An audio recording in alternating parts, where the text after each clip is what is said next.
The king was so desperate for a son that he broke from the Catholic Church, divorced his decades-long wife, and married another woman. But when his second wife fails to give him a son, he doesn't just divorce her, he cuts off her head. Why did Henry VIII execute Anne Boleyn but never dared to harm Catherine of Aragon? Both women refused to give him what he wanted. Both stood in his way. Both defied him publicly. Yet one lost her head on a scaffold, while the other died peacefully in her bed, still calling herself the true Queen of England. Was it love with the Spanish princess? Was it fear? Or was it something far more calculated? The answer reveals a dark truth about power, pride, and the deadly game of Tudor politics. If this tragedy already pulls you in, give this video a like. It helps his story reach more eyes. May 19th, 1536. Tower Green. A woman climbs the scaffold. She wears a fine gown trimmed with ermine. Her hair is pinned beneath a white cap. The crowd watches in silence. This is Anne Boleyn, Queen of England, and she's about to die. She speaks calmly. She praises the king's goodness. She praises his mercy. She asks everyone to pray for her. Then she removes her gown. She kneels. An expensive French executioner swings his sword, one clean blow. Her head falls. But this is no ordinary execution. This is the execution of the Queen of England, accused of adultery, of lying with 5 different men. One of them was her own brother, charged with plotting to kill the king. This was the woman Henry VIII had waited 7 years to marry, the woman he'd abandoned his first wife for, the woman he'd revolutionized England's church for. 3 years of marriage, that's all it took. Then her head was off. But here's what makes this story even stranger. Just 4 months earlier, another queen had died, Catherine of Aragon, Henry's first wife, the woman Anne had replaced. Catherine had also refused to give Henry what he wanted. She wouldn't accept the divorce. She wouldn't step aside quietly. She fought him for 6 years. She defied him publicly. She challenged his authority at every turn. Yet Catherine died peacefully in her castle. She died alone, yes, separated from her daughter. But she died in her bed. She died still claiming her title, still calling herself the true Queen of England. 2 queens, 2 very different endings. What made the difference between the scaffold and a peaceful death? To understand this mystery, we need to meet both women. We need to see what protected one and condemned the other. Let's start with the woman who couldn't be touched. Catherine of Aragon wasn't just anyone. She was born a Spanish infanta. Her mother was Isabella of Castile. Her father was Ferdinand of Aragon. These weren't minor nobles. These were the rulers who had united Spain, the ones who'd funded Christopher Columbus, the ones who'd driven the Moors out of Granada. Catherine grew up in palaces. She learned 6 languages. She studied philosophy and theology. She was trained from birth to be a queen. But here's what really mattered: her family connections. Her nephew was Charles V, and Charles V was the most powerful man in Europe, maybe the most powerful man in the world at that time. He was the Holy Roman Emperor. He ruled Spain, Germany, Austria, the Netherlands, parts of Italy, and vast territories in the New World. If Henry harmed Catherine, Charles could invade England. This wasn't an empty threat. Everyone knew it. Henry knew it. His advisors knew it. Even Catherine knew it. In 1534, something happened that showed just how untouchable she was. The Bishop of Durham came to see her. Henry had just declared himself head of the Church of England. He wanted Catherine to acknowledge this, to accept his authority over the popes. She refused. The bishop lost his temper. He threatened to hang her. Catherine didn't flinch. She looked him straight in the eye. "Who will be the hangman?" she asked. "If you have permission to execute this penalty on me, I am ready." The bishop said nothing. He left. Because she was right. They wouldn't dare. But Catherine's protection went deeper than just her nephew's armies. The English people loved her. This is remarkable when you think about it. The English were famous for hating foreigners. They mocked French accents, they distrusted Spanish merchants, they resented foreign influence at court. But they adored their Spanish queen. For 24 years, Catherine had been the perfect queen. She was pious. She prayed for hours every day. She wore simple clothes. She gave to the poor. She was intelligent and dignified. She never caused scandals. She never complained. When Henry went to war in France in 1513, he left Catherine in charge as regent. The Scots invaded while he was gone. Catherine didn't panic. She organized the defense of the realm. She sent money, artillery, and troops north. Her forces, led by the Earl of Surrey, crushed the Scots at the Battle of Flodden. The Scottish king himself died on the battlefield. Catherine sent Henry the dead king's blood-stained coat as a trophy. The people saw her as a living saint. So when Henry tried to divorce her, the reaction was explosive. Women guarded her palace with pitchforks. They blocked the commissioners Henry sent to force her out. In the streets, crowds shouted, "Death to your enemies," when Catherine passed by. One man was beaten nearly to death by his female parishioners just for praying for Queen Anne instead of Queen Catherine. Henry knew what killing Catherine would mean: riots, rebellions, maybe even civil war. And that's before Charles V got involved. Charles V himself called Henry's divorce attempt the lust of a foolish man. He told the Pope that a good and blameless queen shouldn't suffer because of Henry's desires. If Catherine died violently, she'd become a martyr. Churches would make her a saint. Paintings would show her as a holy victim. Her story would inspire rebellions for generations. Henry couldn't risk that. But Catherine had one more shield, one more layer of protection. And this one was brilliant. She used Henry's own argument against him. Henry claimed their marriage had never been valid. He said that marrying his brother's widow violated God's law. He insisted Catherine had never really been his wife. Therefore, their daughter Mary was illegitimate. Catherine listened to all this. Then she made her move. "I am no Englishwoman, but a Spaniard born," she declared. Think about what this meant. If their marriage wasn't valid, as Henry claimed, then she wasn't his wife. If she wasn't his wife, she wasn't his subject. If she wasn't his subject, English law didn't apply to her. She was a Spanish princess living in England, a foreigner. And foreigners could appeal to Rome. They could go over the king's head to the Pope, which is exactly what Catherine did. In 1529, Henry established a court in England to adjudicate the marriage. Cardinal Wolsey would preside. The outcome was supposed to be certain. Henry would get his annulment. Catherine refused to attend. She said, "I will not be judged by you. I appeal to Rome." Henry's lawyers were furious, but what could they do? By Henry's own logic, she wasn't bound by English law. This made Henry so furious that in 1534, with Thomas Cromwell's help, he passed new laws. No one could appeal to Rome anymore. All religious authority belonged to the king. Catherine ignored him. She said, "I'm not the king's subject. These laws don't apply to me." And she kept writing to the Pope. It was legal genius. She'd turned Henry's divorce argument into a shield. She'd made herself legally untouchable. So Henry had a problem. He couldn't execute her without starting a war. He couldn't legally force her to obey. He couldn't even make her stop calling herself queen. All he could do was isolate her, move her to smaller and smaller castles, keep her away from her daughter, hope she'd die naturally. And eventually, she did.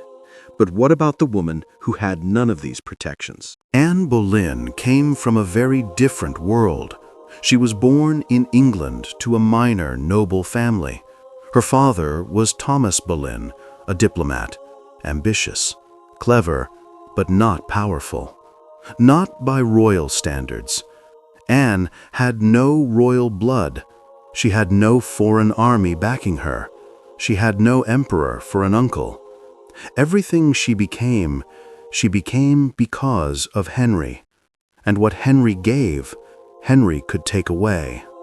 Anne spent her teenage years in France. She served in the French court.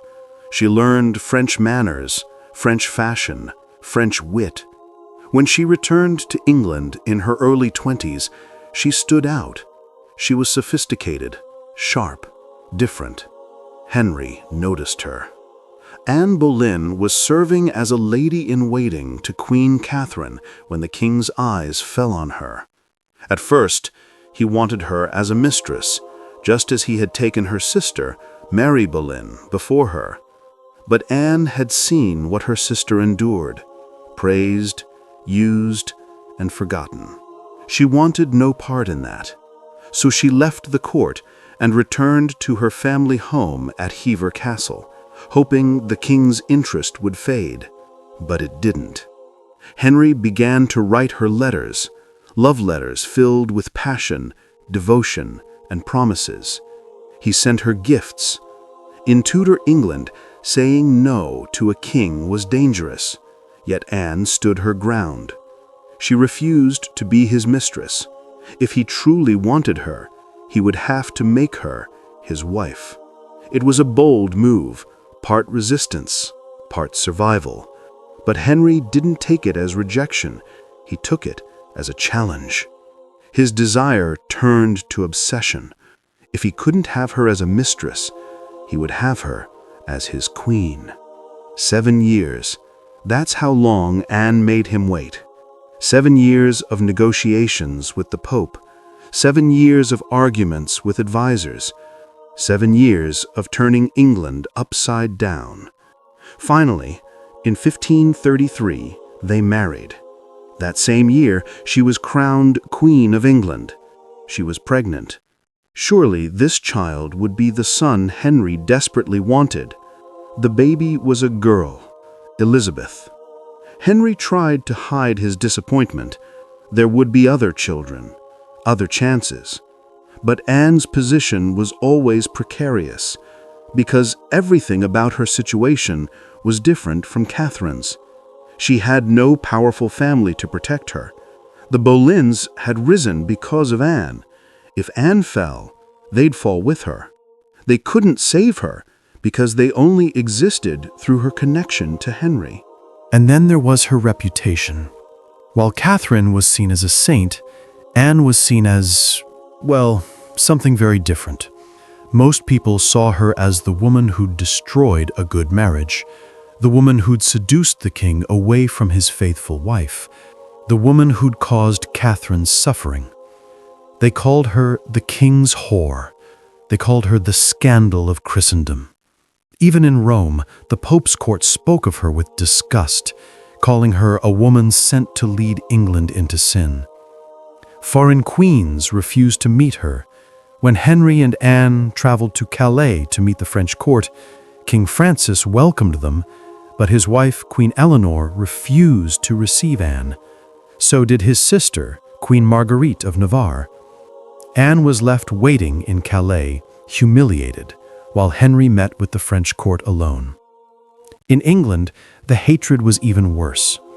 When Anne appeared in public, crowds turned their backs.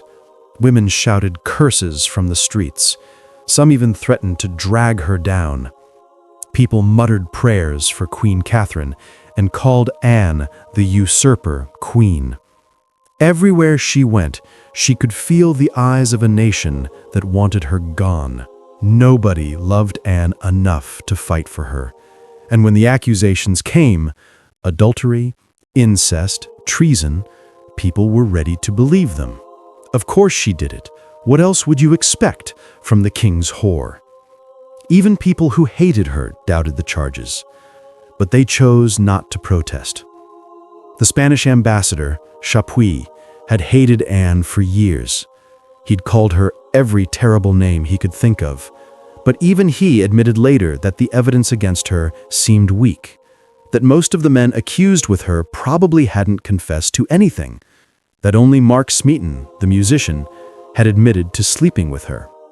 Yet Chapuis didn't speak up for her. Why would he? She'd been his enemy, Catherine's tormentor. Let her face her fate. So when Henry turned on Anne, she had nowhere to run. She was English, undeniably, completely English. No foreign citizenship to claim, no legal loopholes to exploit, no court in Rome to appeal to. English law applied to her, fully. And English law said that adultery by a queen was treason. Treason meant death.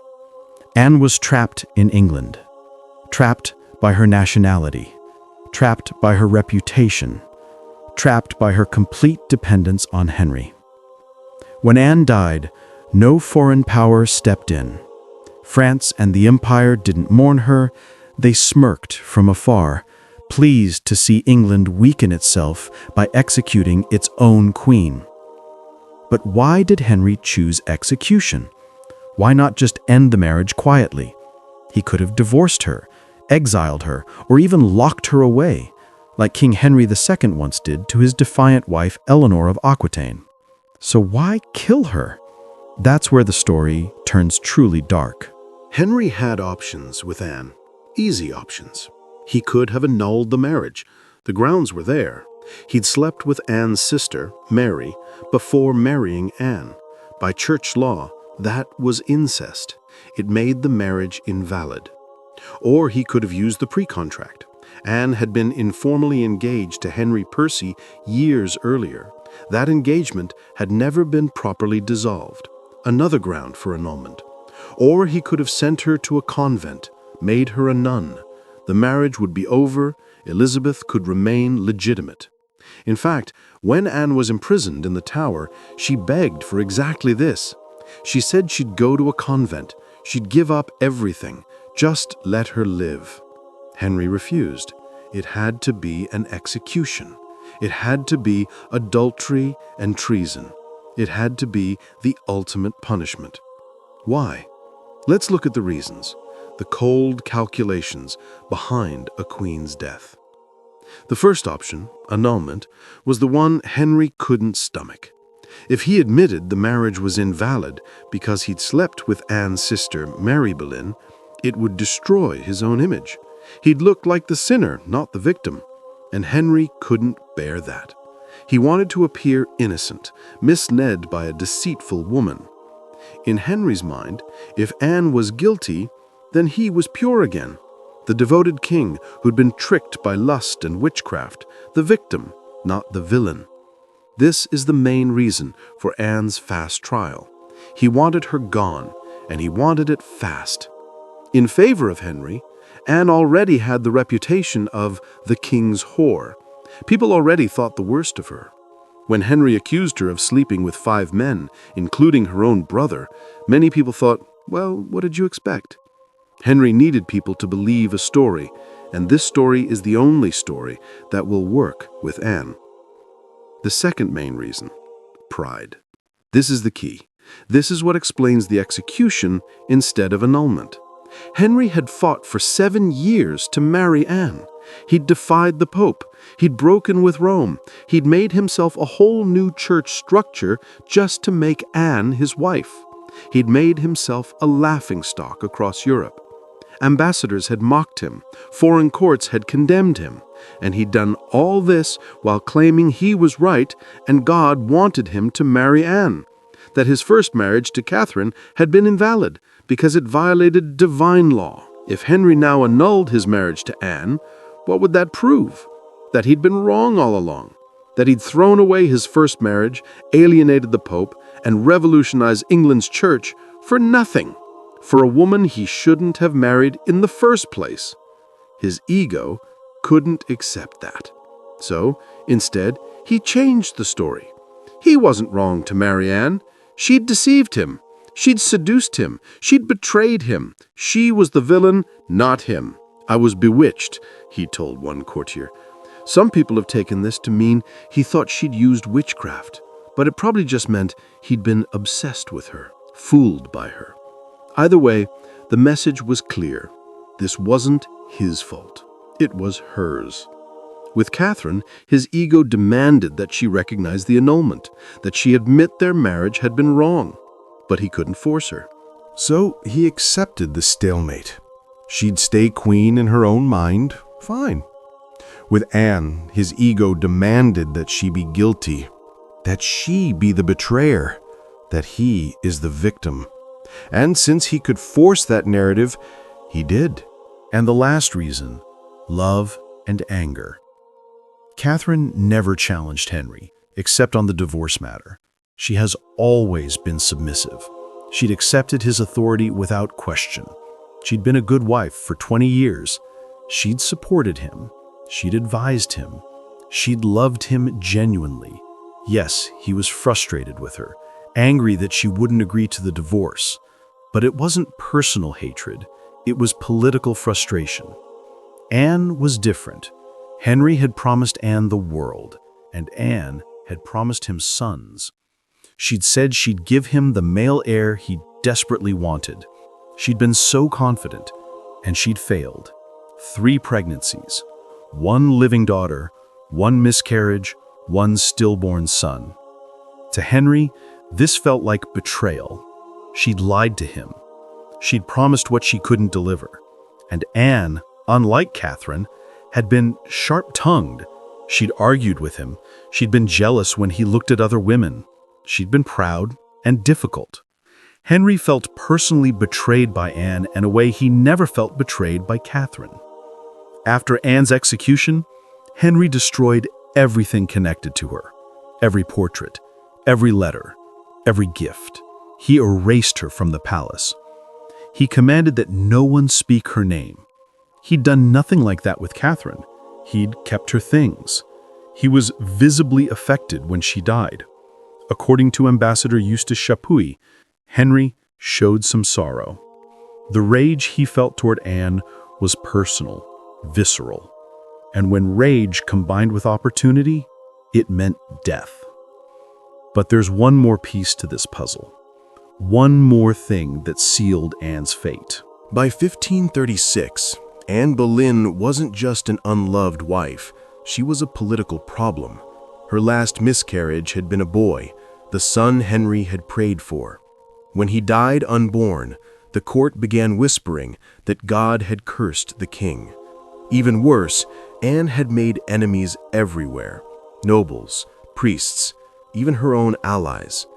The Boleyn family, once untouchable, was losing its grip on power.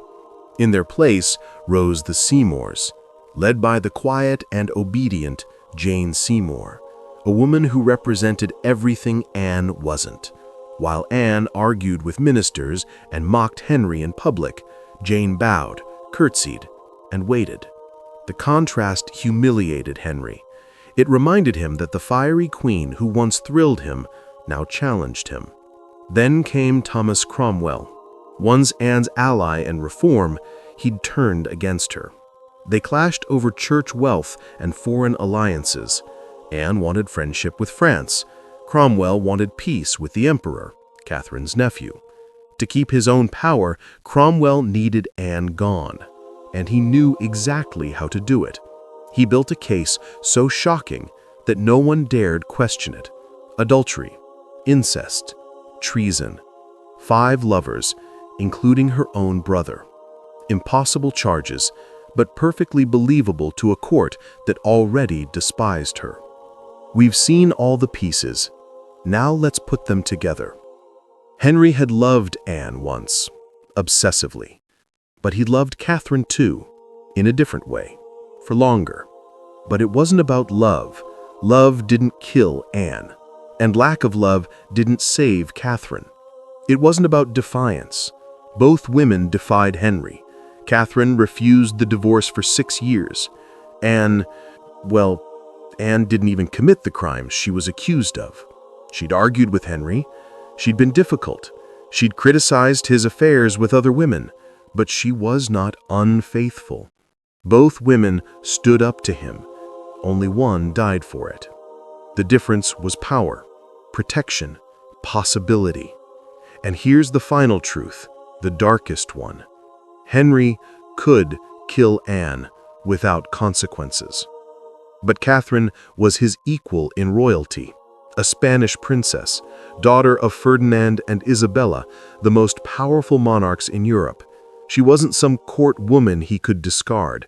She was a queen born of kings. Catherine knew this. She used every advantage she had. That's why she dared the Bishop of Durham to execute her. She knew they wouldn't. She knew she was untouchable. Anne never had that chance. She probably knew it too, in the end. When they came to arrest her, when they brought her to the Tower, when they accused her of impossible crimes, she knew that everything she depended on was Henry's favor. When that favor vanished, she was defenseless. But history has been kinder to Anne than her own time was. We remember her now as Elizabeth I's mother, as the woman whose daughter became England's greatest queen. We questioned whether the charges against her were true. Most historians think they weren't. But at the time, she was just a woman who'd risen too high and fallen too fast. A cautionary tale, a scandal to be forgotten. Catherine, meanwhile, is remembered as Henry's true wife, the one who never surrendered, the one whose daughter eventually wore the crown. She lost the battle, but won the war. 2 women, 2 fates, 1 king. The difference wasn't character. It wasn't virtue. It wasn't even guilt or innocence. The difference was bloodline. The difference was who would fight for them when the king turned against them. Catherine had an empire. Anne had nothing. And in Tudor England, that meant everything. If this story fascinated you, let us know in the comments. Which queen's story affects you more, Catherine's stubborn defiance or Anne's tragic fall? And subscribe for more untold history, because the past is full of mysteries waiting to be understood, and we're just getting started.